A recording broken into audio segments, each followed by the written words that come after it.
Hari Om.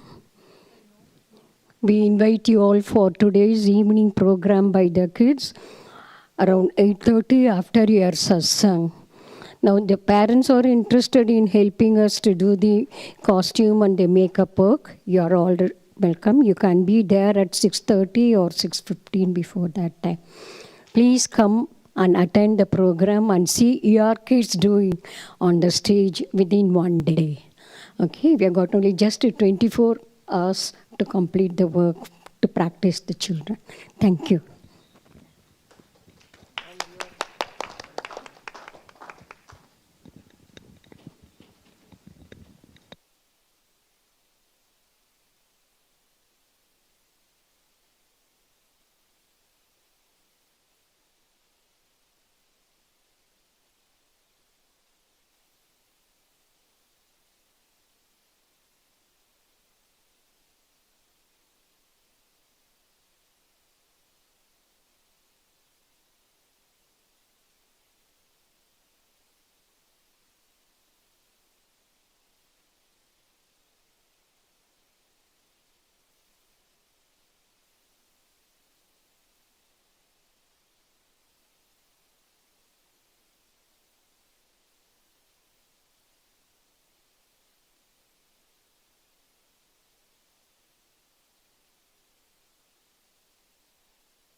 ॐ विश्वं दर्पणदृश्यमाननगरी तुल्यन्निजान्तर्गतं पश्यन्नात्मनि मायया बहिरिवोद्भूतं यथा निद्रया यस्साक्षात् कुरुते प्रबोधसमये स्वात्मानमेवाद्वयं तस्मै श्रीगुरुमूर्तये नमः श्रीदक्षिणामूर्तये बीजस्यान्तरिवाङ्कुरो जगदिदं प्राङ्निर्विकल्पं पुनः मायाकल्पितदेशकालकलना वैचित्रचित्रीकृतं मायावीव विजृम्भयत्यपि महायोगी वयस्वेच्छया तस्मै श्रीगुरुमूर्तये नमः श्रीदक्षिणामूर्तये तस्मै श्रीगुरुमूर्तये नमः श्रीदक्षिणामूर्तये ॐ सहना भवतु सहनौ भुनक्तु सह वीर्यङ्करवावहै तेजस्विनावधीतमस्तु मा विद्विषावहै ॐ शान्तिः शान्तिः शान्तिः सदाशिवसमारम्भां शङ्कराचार्यमध्यमाम् अस्मदाचार्यपर्यन्तां वन्दे गुरुपरम्पराम् ॐ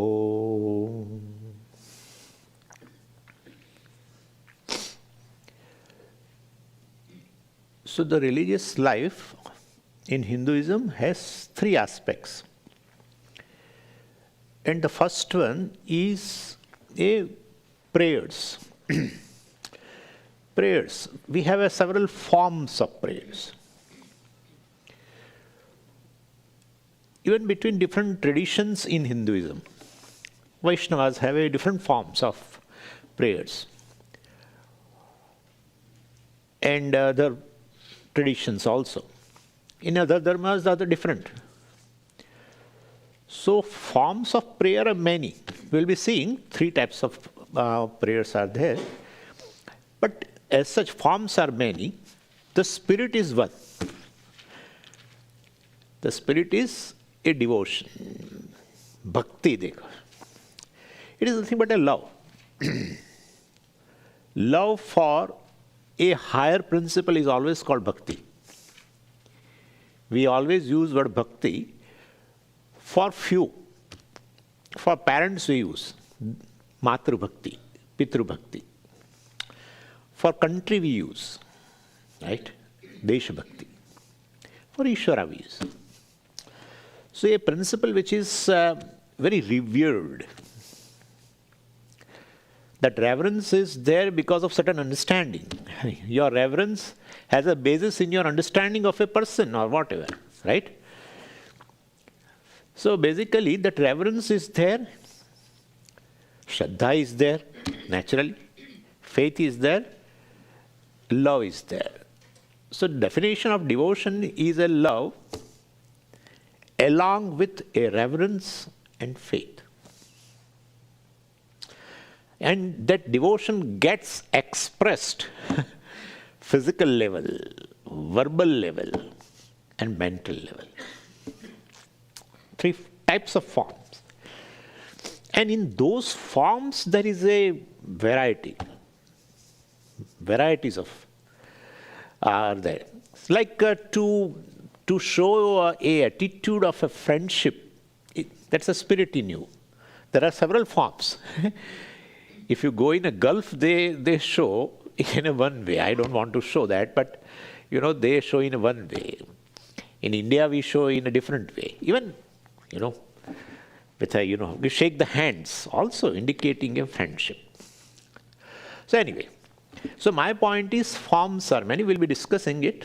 Before that, I have to discuss few more things about this relationship, especially this relationship between you and Ishvara, how it is most important. And therefore, in order to invoke this relationship, you are not establishing relationship with the Ishvara, you are already connected. Yeah, you should be aware of your connection with the Ishvara. That's it. The eternal connection between you and Ishvara, you should be aware of. That's called invoking. Yeah, that's called invoking the relationship. Anyway, and so we have to invoke, the first part is this prayers, various forms of prayers. Many advantages of prayers are there. The very first thing arises in our mind is, a punyam. Naturally, doing prayer, definitely you earn punyam. There are 2 types of punyam, we'll talk about it. So that is there. But we are not talking about any other advantages. We are just simply, the primary purpose of this prayers, rituals, etc. is to invoke the relationship. You become aware of your relationship with the Ishvara. And not only that, you are aware of the Ishvara relationship, but also you, by doing those prayers, you keep alive the relationship. Yeah. And you can always compare your relationship with somebody in the world. You keep the 2 people who love each other, they keep alive. Even if they could not meet physically, they may be in a different, but they keep alive by sending messages, WhatsApp and this. And at some time, when the time permits, you call also. That's how you keep the relationship alive. And not only that, if you find the person is so important in your life, then you will strengthen the relationship, nourish the relationship. You take an initiative to nourish. Yeah. Because the person is very important in your understanding. So this is called, the primary purpose of prayer is to invoke, to keep alive, and to nourish the relationship which is eternally there. We'll be seeing that. And when you do this, then you are called devotee. As such, you are an individual, unrelated to any other person in the world. You are an individual. Related to the person, your status changes. Right? You are individual. You are called father, related to son. You are son, related to your father. You are grandson, related to your grandfather. You, the person, remains same. But your status changes depending upon the change in relationship with the others. But this relationship is something where your status doesn't change. And no one in the world, no one's, the status of no one will also change in relating to the Ishvara. Everyone is a devotee. You are also a devotee. Your son also is a devotee. Your father also is a devotee. Your grandfather also was a devotee or is a devotee. Right? You have to be aware of that relationship, but you are connected. He is a creator, you are created, or creature, whatever. So, creature is not a good word, but anyway. So, created. So, this is related to Ishvara. Everyone is a devotee. My status doesn't change. But relating in the world, my status, even though I'm the same, but my status keeps changing. Here, it never changes. And entire world will have a one relationship with the Ishvara. Right? And not only just human beings, but also animals, plants, they are also have this relationship. Even inanimate things also, they are all created. Everything is basically connected to that. So, this relationship with the Lord is universal, first aspect. This relationship is not just universal, but it is eternal, which is not the case in other relationship, which is not the case. That the relationship we have with other living beings basically is always temporary, naturally, because the individual is subject to death. So in the previous birth, we were not related to the people to whom I am related now. Naturally. And in the next birth also, my relationship, will be with a different people, depending upon the time, where a person gets born. But the relationship with the Ishvara remains ever, birth after birth. So, the relationship with Ishvara is not just universal, but eternal also. That's the second thing. And therefore, we should understand that compared to any other relationship within the world, this relationship is fundamental. No relationship comes near. We generally say relation of a son-daughter with the mother is most primary, naturally, because a child takes birth. He or she was in the womb, right? So even we can call that as fundamental, but that is in this life. But and when suppose when I go away, means my prarabdha is over or mother's prarabdha is over, the relationship is over. But this is throughout the life, birth after birth, they remain your parents. He remains a parent, father, mother, whatever you want to say. Pitahamasya jagatah mata dhata pitamaha. Bhagavan said, not only Kalidasa, Bhagavan himself said, Pita ahamasya jagatah. Asya jagatah pita aham. Of this creation, I am the father. Okay, but then who is the father of the father? Your father. No, pita maha. Okay, then what about mother? Mata, I am also mother. And not only that, dhata. I am the one who sustain your life, entire life. Not this life, life after life. I am the only one who sustain your life because I am very much present in your respiration. I am very much present in your digestion. I am very much present in the circulation of the fluids, blood, etc. I am very much present in evacuation of the waste, by which person's health remain proper. So I am very much present. I am very much present in your emotion. I am very much present in your memory. I am very much present in your seeing, hearing, talking, walking. What is not Ishvara? Therefore, I am Dhata. I sustain your life. Everybody's life. It may be a plant, it may be animal, it may be mosquito, it may be a human being. I sustain. Not in this life. Life after life after life. But I never call you that think of me, how much I am doing for you. No. He is a very silent sustainer, silent, all the time silent. Right now I'm talking because of Ishvara's grace. That's how we call. We bring a word grace. I don't want to go into that topic, but we bring this by Ishvara's grace. By Ishvara's grace. This is your awareness. When you say in your different situations, you see his presence. Well, you are called devotee, right? This is how it is. And so the relationship, is very fundamental.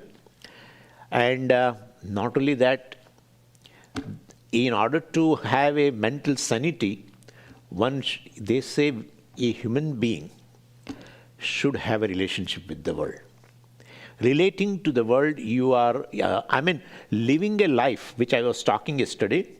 Living a life is a goal of life, and living is to relate to the world. Otherwise, like you are living in a dream. That's not really living. Yeah, you are not alive to the realities. The person is alive in a coma, in a hospital. We never say he's living a life. He's alive. Living a life is relating to the world. And in any relationship, no relationship is basically lasting. Unfortunately. No relationship is lasting. Even the person gives a call to other that, we will have a lasting relationship and we will also meet in the future in other births and all that. I know the stories, I don't have to. But, no relationship is lasting. Somebody, I don't know, but now we are not in touch with each other. We are not so close to each other. Yeah, everyone says. Well, you pronounce to the world that I was having a, Swamiji, he's my partner or she's my partner, and we have a lasting relationship. But within no time, that warmth and just subsides. I'm comparing with the relationship with the Lord. A lasting relationship in any birth. Lasting from birth to the end, death. In fact, he is present in the death. Mrityu sarva harashaham, Bhagavan said in 10th chapter. Sarva haraha mrityuhu aham. That's how we, dead body people in India, they do namaskara, they do even a circumambulation, etc. Because in the form of death, Ishvara is very much there. You think of that. So, it's a lasting relationship. A relationship between created and the creator is a lasting relationship. Not only lasting, it is unwavering. Never fluctuate. Yeah. Never fluctuate also. That's the second aspect. And third is very trustworthy. My God. This is the one thing which shatters a person, that you put a trust in someone, in a relationship, and you have been taken advantage of. It happens in the world. Therefore, compared to the world, the relationship with the Ishvara, the cause of the world, is something different. Lasting, unwavering, and trustworthy. You can put total trust. It's order we saw yesterday, right? It's an order which never fails, never fails. In your understanding, if you have a lack of Shraddha, you may feel that he is not trustworthy. People do that kind of a thing. When you face a certain odd situation, you are a devotee of Lord and you are practicing various religious practices you have, and you still find certain things which has happened in your life which is undesirable. Immediately you you blame. But really speaking, he is most trustworthy.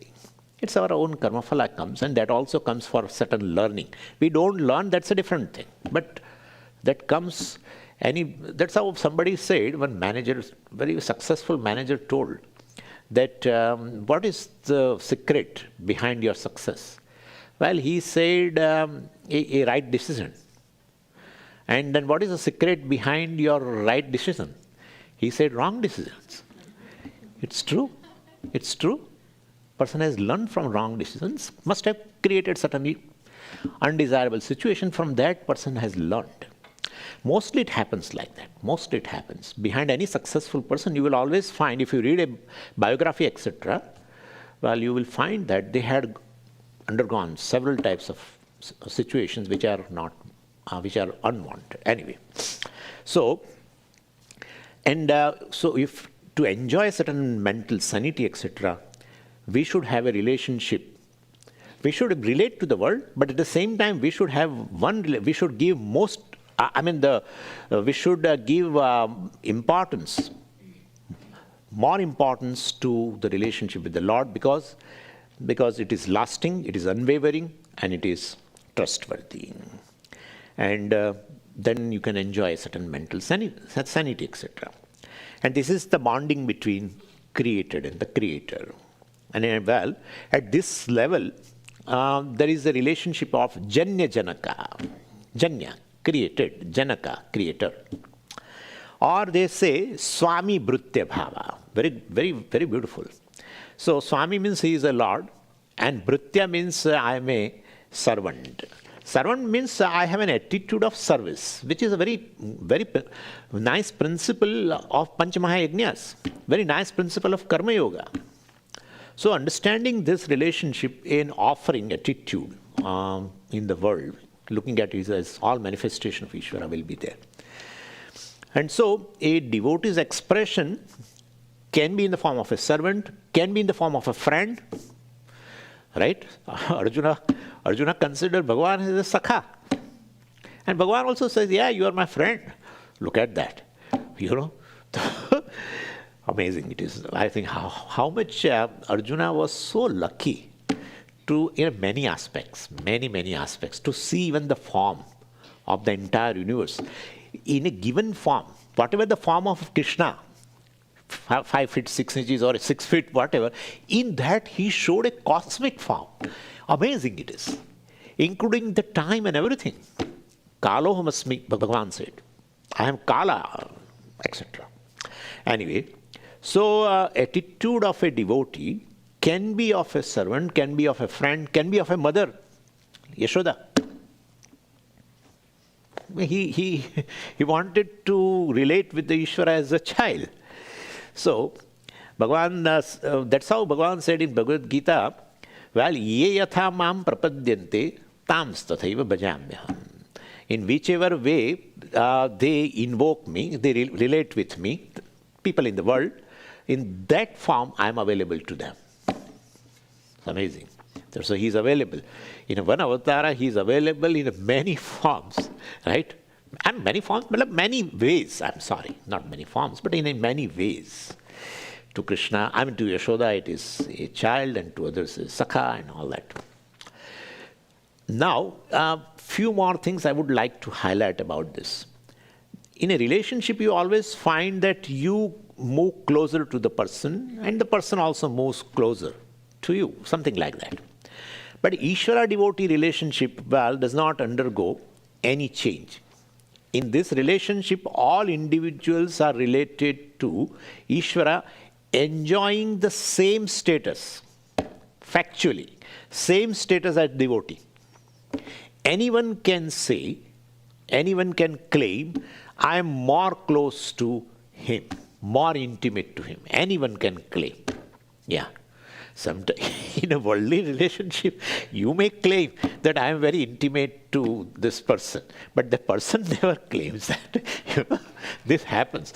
You tell the person that I am very close to you, but the person never tells, and you are struggling that he or she will tell you at least once. And that happens generally, well, without any bias for gender. Male just generally do not express so clearly.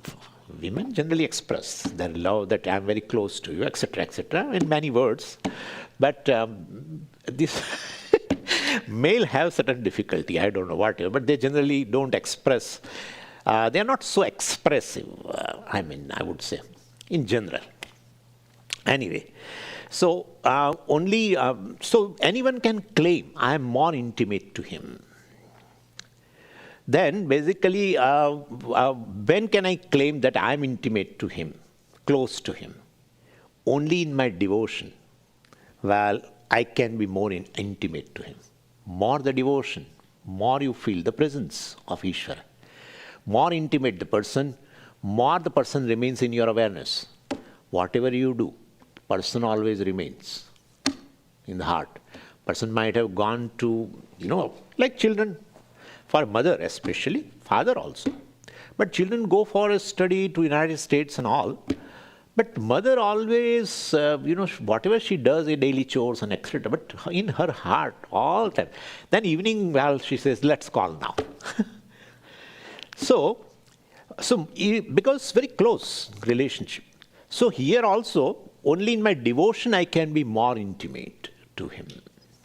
My understanding of Ishvara and how much I observe in my daily life brings me closer to Ishvara.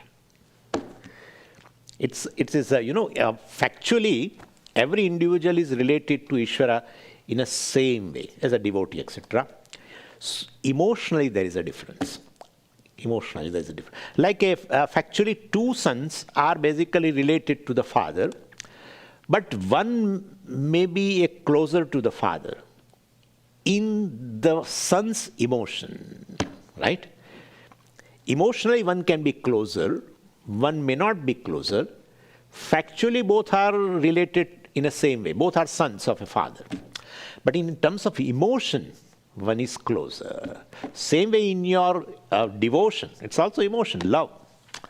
In your emotion, you can be more intimate to Ishvara. So everyone is related to Ishvara in the same way. One who owns up the relationship through various forms with that spirit which was instilled with the vision of the Ishvara, right? Well, he is definitely very, very close to Ishvara. We call them as a devotee, real devotee. We count, right? We count. In every state in India, there are like in Gujarat they have, in Maharashtra, Tukaram, and so many. So, even though everyone can be devotee, because it's a relationship which is eternal, but in their devotion, they are very close to the Ishvara, and therefore we call them a good devotees, etc. also. Anyway, this is regarding the relationship with the Ishvara, etc. And as I told you, the devotion which is a love, etc., which is there, which is called a spirit, and that spirit of devotion gets expressed in a form of prayers, in form of your physical actions, in form of your verbal actions, in form of your mental actions. We call them as a kaikam karma, vachikam karma, manasa karma. And it is based upon, why the difference? Because based upon the means that we employ. So, kaika karma basically is a ritualistic act in which, well, the limbs of body, etc. also are employed. Along with, of course, mind and speech. And like our puja. I have fire ritual or puja. So both are kaika karma.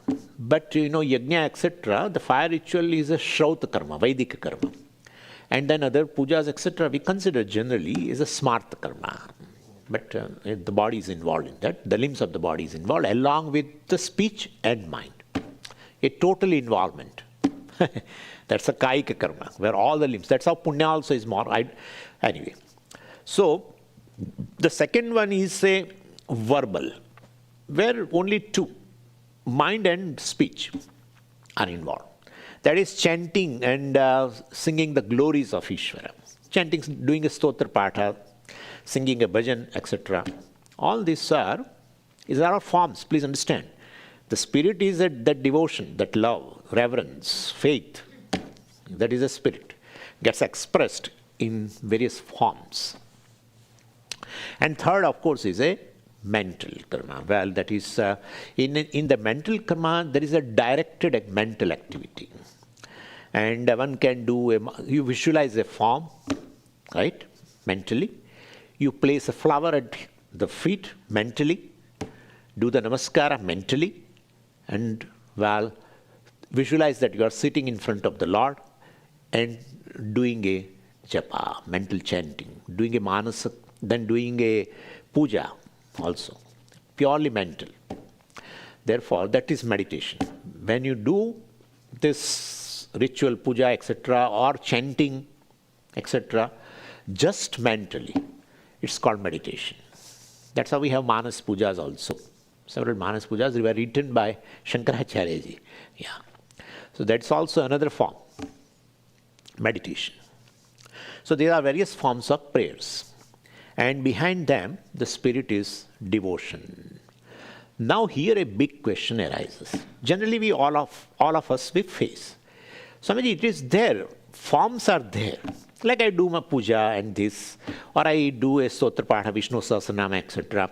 Or sometimes I even do a mental japa, etc. Swamiji. But I lack the spirit, devotion. That's how they say. Generally, it happens like that.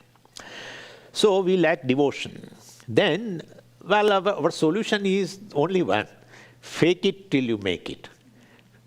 But before that, I will have to talk about it. It is not that so simple.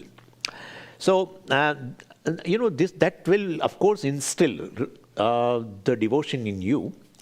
So, suppose, before I go into that, I will talk about the spirit and form. Generally, we call spirit means the Atma, right?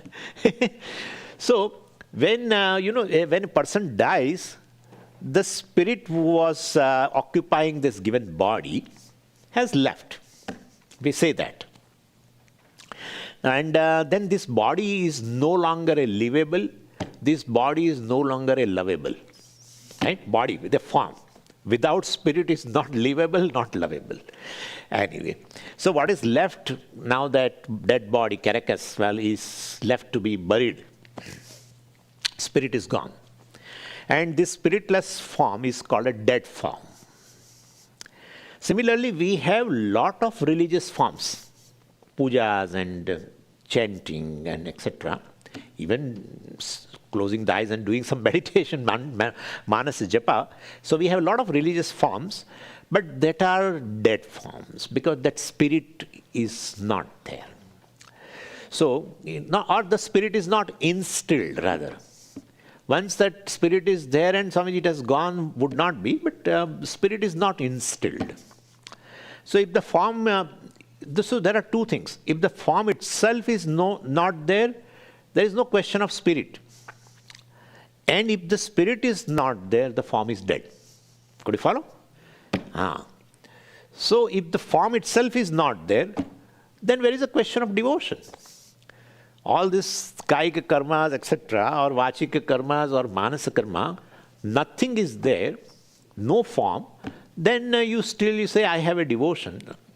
It would not be. Even if it is there, the danger is, the moment you give up a form, slowly that spirit dies down. Therefore, without the form, where is spirit? And if the spirit is not there, the form is a dead form. Both the things are there. Anyway, so you must necessarily have a form with the spirit. Right? And the spirit is something which never changes. What doesn't change, that alone is called spirit. Yeah, what never changes. And that is based upon, spirit is based upon certain eternal fact. What is eternal fact? I am a created, he is a creator. He sustains my life, every life, etc., etc., all that. So it is based upon, that spirit is based upon certain eternal fact, and that alone can be retained as a spirit. And this spirit alone lasts while the form keeps changing. Forms of prayer, as I told you, are different in different religions, and within our Hinduism also there are various forms. Anyway, so in India, some example. In India, we have a tradition of showing a respect to the elders. Generally, when elders come, or you meet the elders, generally you do a namaskara. That's our form. So respect is the spirit, and it gets expressed in a form of doing a namaskara. So basically, if you give up this namaskara, you might have a respect, but you thought now, henceforth I will not do namaskara. You may give up this form. When you give up this form of showing respect in terms of namaskara, slowly that respect also, which is spirit, dies down.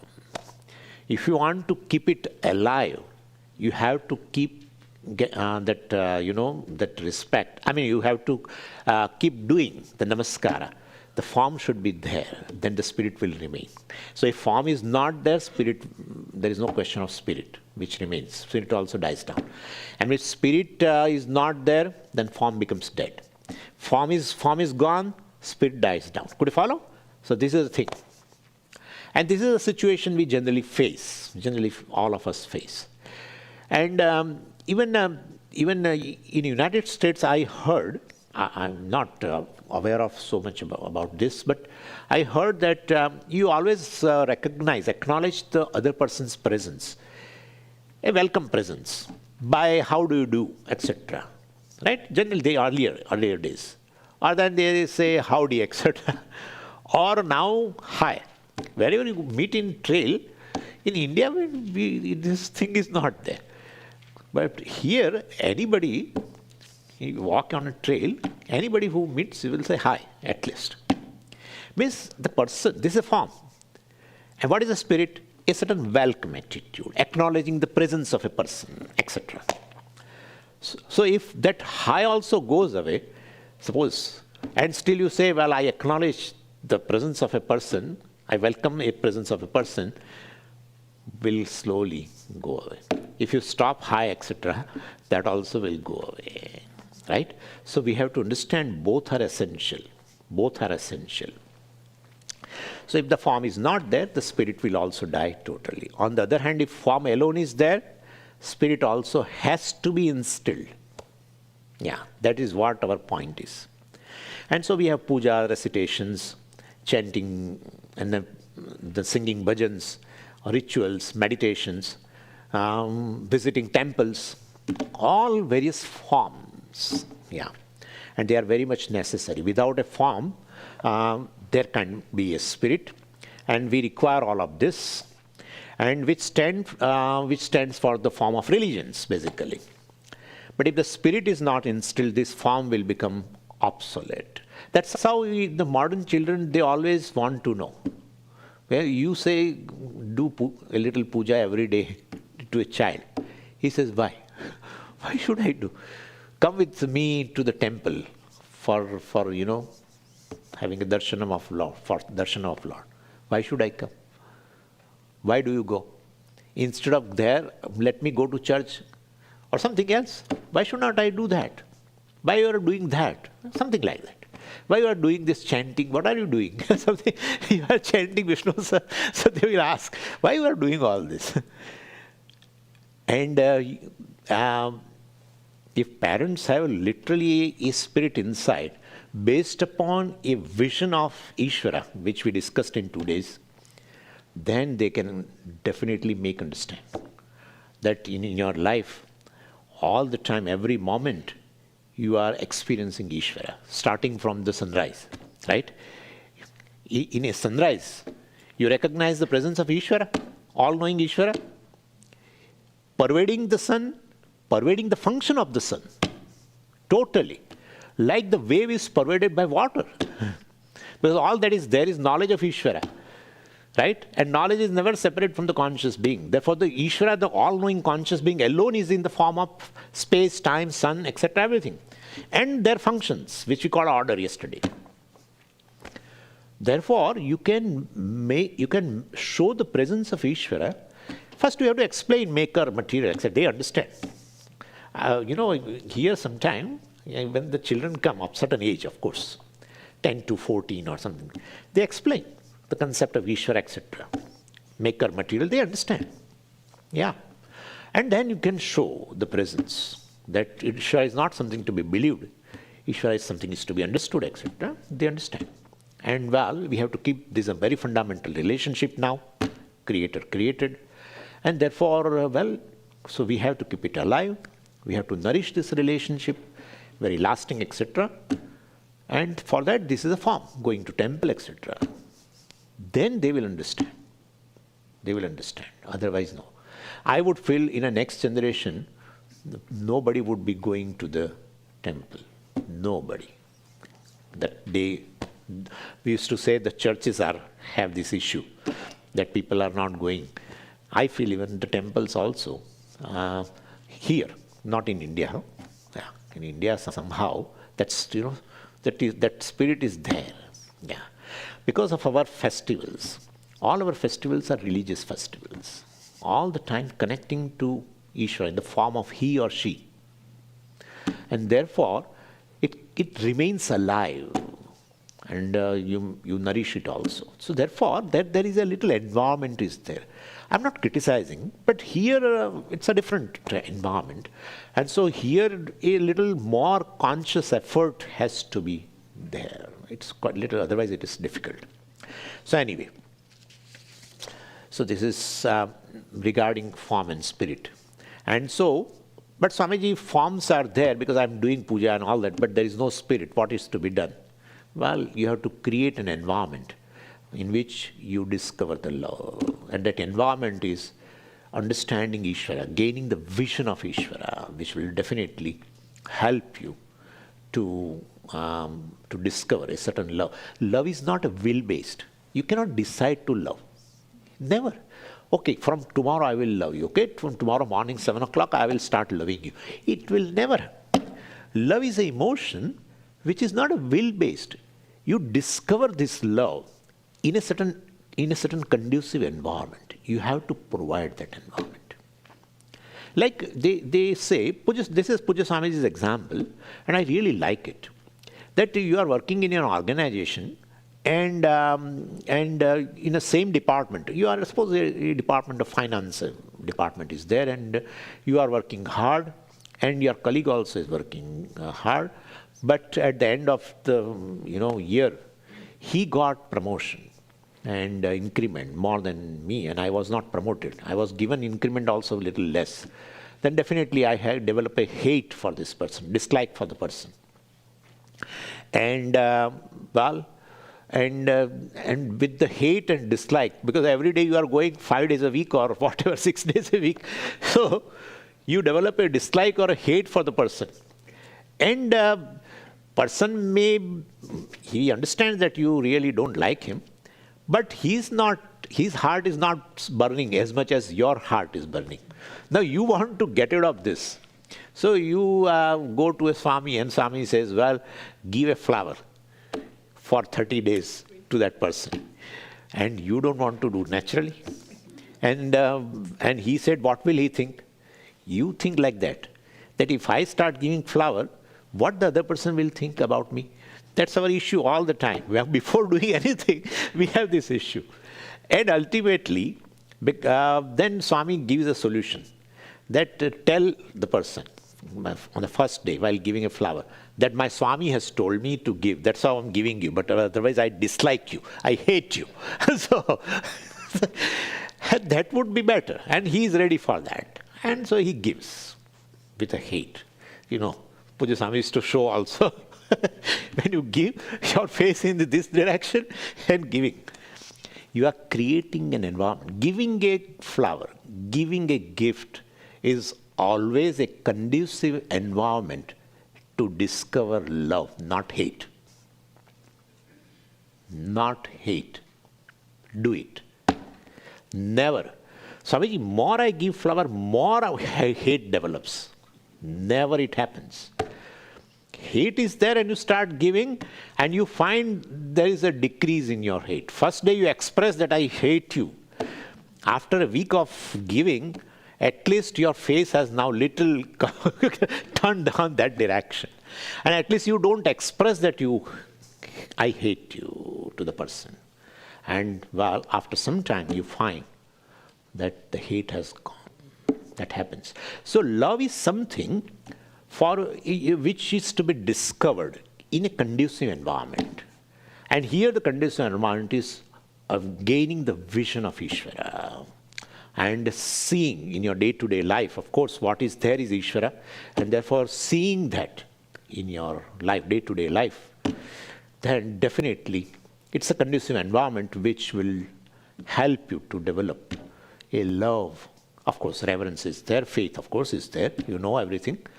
And so that's called devotion, right? That devotion will develop. So form was there, but you have instilled or reinstilled the spirit.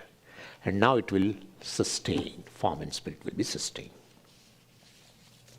So this is the first part of religious life.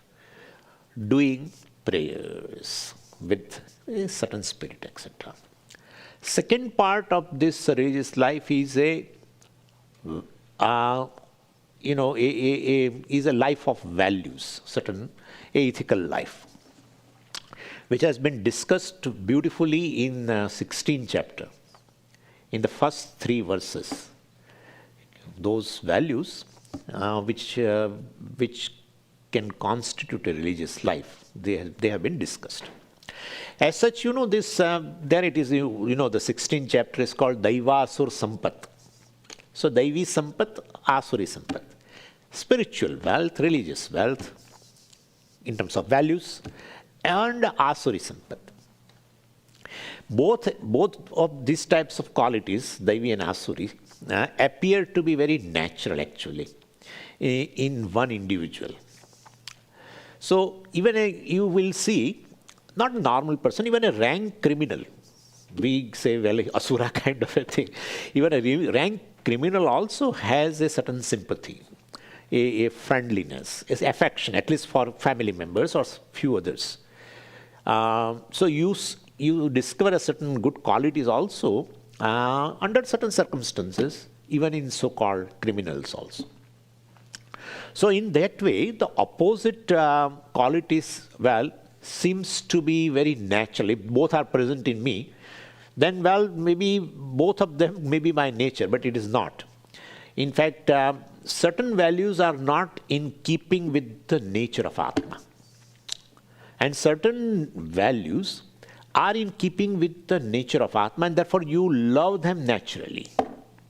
If you love them naturally, they are natural to you. If you don't love them, you want to get rid of them, then therefore it is not your nature. And that is Asuri Sampat. So, the values which we discuss, at that time I will show you that these are the things you naturally love, unconditionally love.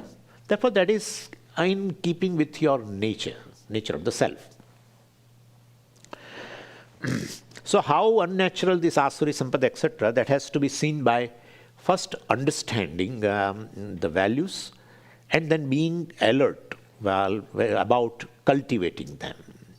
So in keeping with that understanding, one has to nurture these values and break the habits which are rooted, which are old, rooted in Asuri Sampada, etc. So, so here values basically are shown not for self-judgment, not for judging others. No. They are just shown here so that we understand them, and understanding them and assimilating them to the extent that you feel that these values and yourself are one and the same, etc. Till then you have to follow them. What are the values? The very first verse, Shri Bhagavan Uvacha, Abhayam Sattva Samshuddhihi Jnana Yoga Vyavasthitihi Dhanam Damasya Yajnasya Swadhyayastapa Arjavam. Second verse, I'm just enlisting. Ahimsa Satyamakrodaha Tyagashantira Paishunam Daya Bhuteshvalo Luptvam Mardavam Hrira Chapalam Teja Hakshamadruti Shaucham Adroho Nati Manita Bhavanti Sampadam Daivim Abhijatasya Bharata. These are the values. So, the second component of this religious life is understanding these values and trying to cultivate these values. So first is a abhayam. Abhayam means such fearlessness. But this is not a absolute abhayam which a jnani has, because a wise person is free from this fear, etc., because of the very root cause for the bhayam is no more there in him. And that is this, a perception of, a reality to the duality. The sense of duality is no more there Understanding he himself as a one whole self, limitless consciousness, well, he is free from this. So we are not talking about this, because this is to be developed in ultimately to gain knowledge. Therefore, this here we are looking into an attribute of the mind of a seeker. So fearlessness is with respect to a few things. And two things are major in that. Everyone has a fear of future. And second is a fear of death. Two things are very common. So fear of future, of course, will go away by dealing, one day at a time. One can plan for the future, but one all the time doesn't have a hangover of the future. So there is, as such also it's a reality that you have a one day at a time. We don't know whether tomorrow morning we get up or not. It's not emotional logic, but this is a fact. That today could be the last day of a person, right? So this is a reality, that is how we have years together, one day at a time actually. But anyway, so dealing one day at a time, one can deal with this anxiety of the future. Then second is a fear of death. And the body is basically is subject to disintegration. Whatever you do, however the healthy food you take and however the healthy way you live, doing exercise and all, body is subject to disintegration, subject to old age. Whether I never want that somebody may call me uncle or auntie, but they call. After I feel I have ever a sweet 16 or something. But when the people sometimes, first time they call you, uncle, please give me some space, etc., you feel that, or auntie, you don't like that. But yeah, you may not be aware of, but body is undergoing change naturally. So it's subject to disintegration.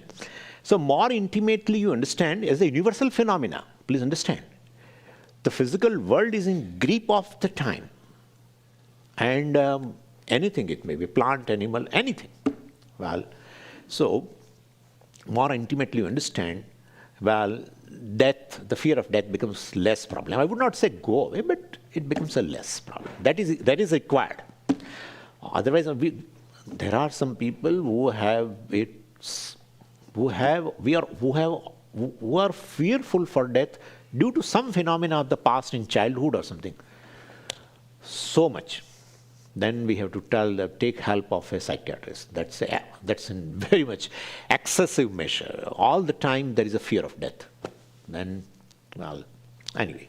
And apart from it, there are fear of a loss of a name. You have certain name in a community and you have a fear of losing name or losing power, losing hair, right? Fear of losing hair.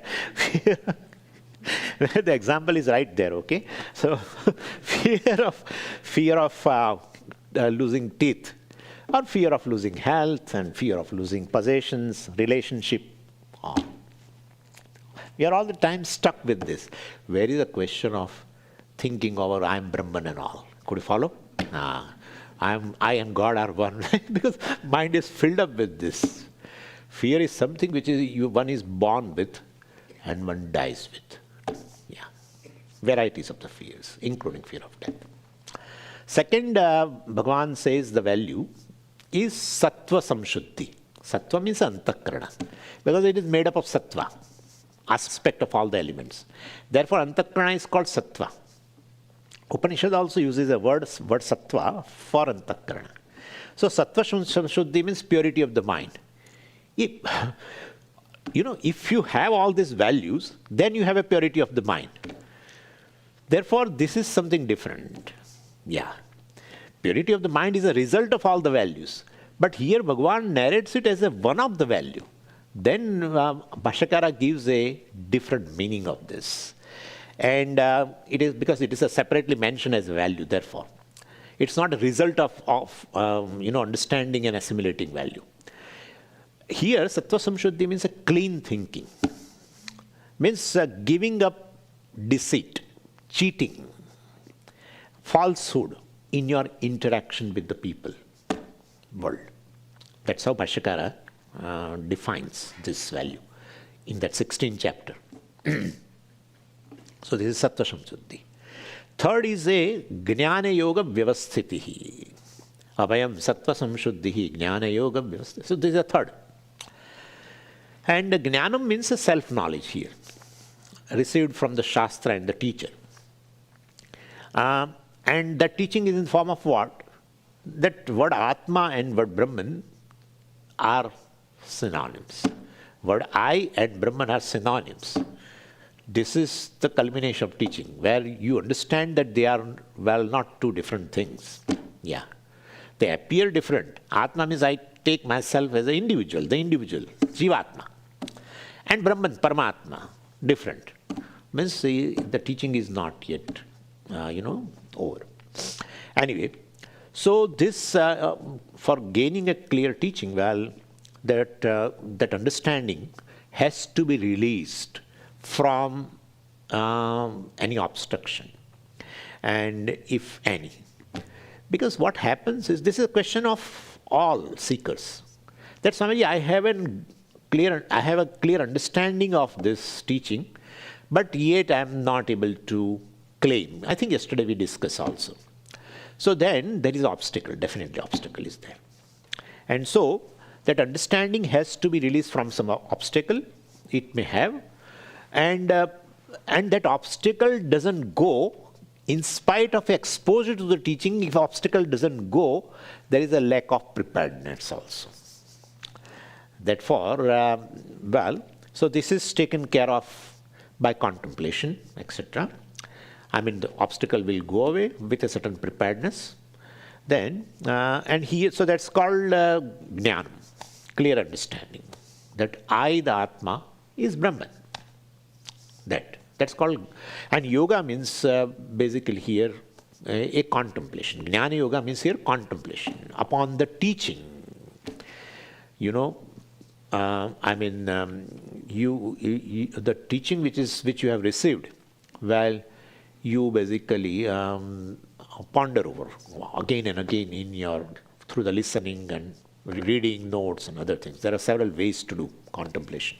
So that meditation, well, releases the knowledge from obstacle, which denies you the fruits of the knowledge.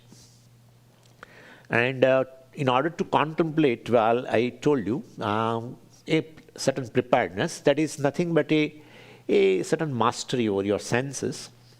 And that is why, you see, contemplation is a meditation, right? And there you need a little focusing. And the focusing will not be there if you do not have a sense mastery. And therefore, extrovertedness, I mean.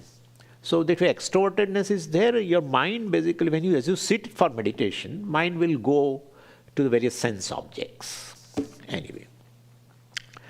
So you make the same knowledge gathered from teacher and the Shastra very well known, with no doubt at all, free from obstacles, with this preparedness. And so you stay with this knowledge, and until a time comes when you do not have a doubt with that I am Brahman.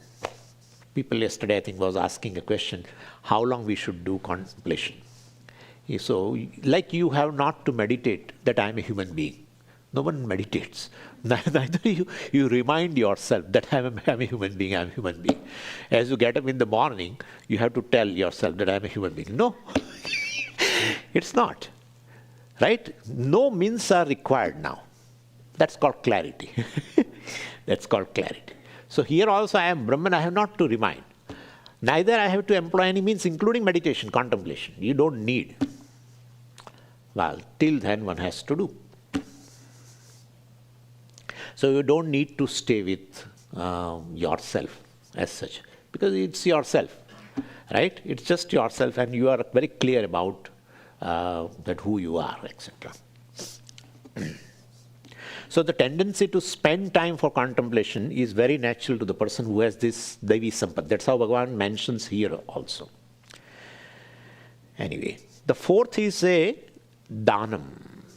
Dhanam means, which is, it means giving. Giving means growing. The inner growth, the emotional growth is directly proportional to your giving. Anyway, and giving in according to one's own capacity, a proper distribution, etc. And it should be given to the recipient. All these things are Puja Swami discussed at a length. So it should be given to a worthy recipient, and one who gives also must have proper attitude. He should not feel that I am obliging a person, etc. And in India we have this attitude of giving very common, and abundant distribution of food and all, Annadanam, etc. So it's very much there, deep rooted in our culture. Then Damaha. Damaha means, as I told you, regulation, a certain discipline over your sense organs and organs of action. So you act deliberately and you are not led by the certain fancies. So this is called Damaha, certain alertness with respect to your sense organs and organs of action. And it should be there in talking, walking, etc., eating. You know, I'll be talking about that. A certain mannerism is there, fidgeting. We do certain gestures, physical gestures, while sitting also. While sitting, people keep, the legs. They keep on shaking the legs. Or on the table is there, or some paperweight, etc. is there, keep rolling that paperweight. Or again and again doing this, or putting your hand in the hair and doing like this. So this is all shows there is something going on in the mind which gets expressed mechanically. You are not aware of it even at the physical level. That's called mannerism, fidgeting, etc. So one has to start there. It's a skill to gain alertness. I will talk about it. I have kept it separately. Anyway, so Damaha, certain discipline over sense organ and organ of action. And then Yajna and Swadhyaya, that we have discussed, performing our daily rituals, etc. We discussed before also. And that is Yajna. And Swadhyaya is a daily recitation of Veda, or a daily recitation of daily recitation of any stotras, etc., which are of course connected to ultimately Veda. Because recitation of Veda is now all not there. And why we should do, why Bhagavan talks about it? Because it, according to the Shastra, the punyam which is generated through these good actions are of two types. One type of punyam which is born of a good actions can give you a desirable result. That punyam it comes in a form of a favorable situation, desirable result, etc. That is one type of punyam. And the second type of punyam is which takes care of your old papa, which has become an obstacle in your spiritual progress. So especially, recitation of Veda is considered to be a spiritual karma. Means it is not a sakama karma, etc., which is meant to produce a special punyam, which can take care of your old papam, take care of your old obstacles, and therefore you will be placed in a situation, favorable situations where you can spiritually progress. Not external situation, internally also. Sometimes your mind becomes an enemy to you. Shows the various pros and cons of not studying this, showing some excuses. How will anyway people study, but I don't see this. I don't see Swamiji. Swamiji, all this Brahmagnana, have you seen any Brahmagnani? One person in California. Yeah, they ask like this. All these values you talk about it. I don't see anyone has all this. It's an obstacle, by the way. It hampers your own progress. It doesn't allow you to go forward. It doesn't allow your commitment also.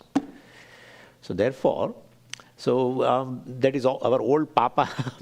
So this kind of a swadhyaya, etc., generates this punya which can take care of this obstacle. Okay, further we'll see tomorrow.